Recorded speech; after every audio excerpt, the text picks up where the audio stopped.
जीवन कष्ट कष्टमय है, कभी श्री कृष्ण से नहीं। बाबा नहीं सह पाए, बाबा ने श्री कृष्ण से कहा, श्री कृष्ण चंद्रजू से, ये क्या है, इतना कष्ट क्यों दे रहे हो उनके शरीर को? तो मुस्कुरा दिए, बोले मैं नहीं दे रहा हूं, ये तुम्हारे कर्म का फल भाई जी भोग रहे। ऐसा? बोले हाँ। सीधे अस्पताल गए, भाई जी से कहा, ये आप हमारा प्रारब्ध क्यों भोग रहे हैं? तो कहा, आज ये कौन सा खेल रच रहे हो बाबा, क्या बात कर रहे हो, जीव का अपना कर्म भोगना होता है, किसी और का निजीकृत कर्म भोग? तो उनका, आप हमको बहका नहीं सकते, हमें परम तत्व से पता चला है कि आप हमारे कर्म। तो हंस दिए भाई जी और बोले, देखो हमें कोई फर्क नहीं पड़ता, आपको फर्क पड़ जाता। आप चढ़ो, जिस साधना की चढ़ाई पर चढ़ रहे हो चढ़ो, मंगल में श्री कृष्ण तुम्हारी यात्रा को पूर्ण करें। हम तो अस्पताल में पड़े पड़े प्रिया प्रीतम के साथ खेल रहे हैं, कोई फर्क नहीं पड़ रहा। ये बड़े महापुरुषों ने अपने कष्ट की तो बात जाने दो, दूसरों के कष्टों को लेकर भोगाए। हम जरा सा कष्ट आ जाए तो बोले हमारी अंदर श्रद्धा थी अब खत्म हो रही क्योंकि कष्ट आने लगा। उसमें भगवान का क्या दोष है? वो तो बड़े कृपालु हैं कि ऐसे पापात्मा होने पर भी मुझे महात्माओं का संग दिया, धाम का वास दे रहे, नाम जपवा रहे। अब हमारे पूर्व प्रारब्ध हमें कष्ट दे रहे, इस समय भी वो हमें दुलार कर रहे। जीव समझता नहीं, केवल दोषारोपण भगवान और भगवत मार्ग पर कर देता है। इसलिए उपासक को अंतः क्लेश मति दुस्सहतरम, ये जो आप काम क्रोध से चल रहे हो ना, ये तपस्या है, इसका बहुत बड़ा लाभ मिलेगा। अगर भोग रहे हो ना, गिर रहे हो, पतित हो रहे हो, तो वो सुख नहीं, वो शांति नहीं, वो विश्राम नहीं। तो एक बात ध्यान रखना, इस शब्द को याद रखना। ऐसे रहने पर भी हमारे द्वारा जो भी, वो हमारे स्वामी ऐसे लेते हैं, जन अवगुण प्रभु मान न काऊ, दीन बंधु अति मृदुल स्वभाव। कल शाम के पूज्य परमहंस राम मंगलदास जी की वाणी का चिंतन हो रहा था। उसमें कह रहे कि जो 30 मिनट भगवान नाम कीर्तन कर लेता, मेरी बात पर विश्वास रखना हो, उसको भगवत प्राप्ति होगी।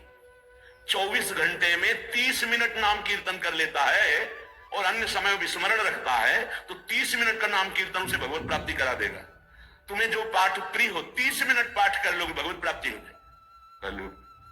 तो बहुत पहुंचे हुए महापुरुष जिनके चरणों में अपार श्रद्धा है, आप लोग तो रात दिन लगे, आपको भगवत प्राप्ति नहीं होगी। चूक हो जाएगी तो जन अवगुण प्रभु मान न काऊ, दीन बंधु अति मृदुल स्वभाव। अग्नि की ज्वाला के समीप रुई का पहाड़ कितनी देर टिकेगा? कितनी देर टिकेगा? उसके ताप में झुलस जाएगा। ये अग्नि की ज्वाला है भगवान नाम कीर्तन, भगवत यश गुणगान। तो जैसे किसी को लगे कि वो नाम जप नहीं करता है और रुचि पूर्वक पाप करता है, असंभव।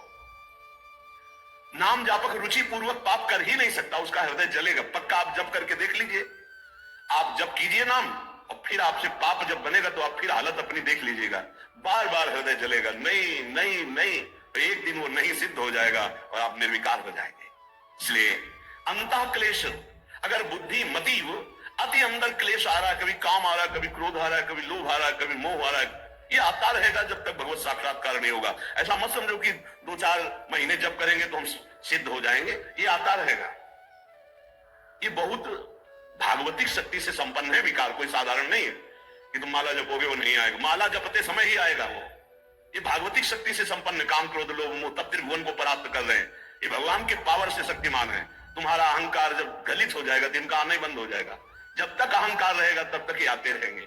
तो जो तुम्हारे अंदर जलन हो रही, मत कहो किसी से, सह जाओ, यही तपस्या हो जाएगी, यही भगवान की प्राप्ति का हेतु हो जाएगा।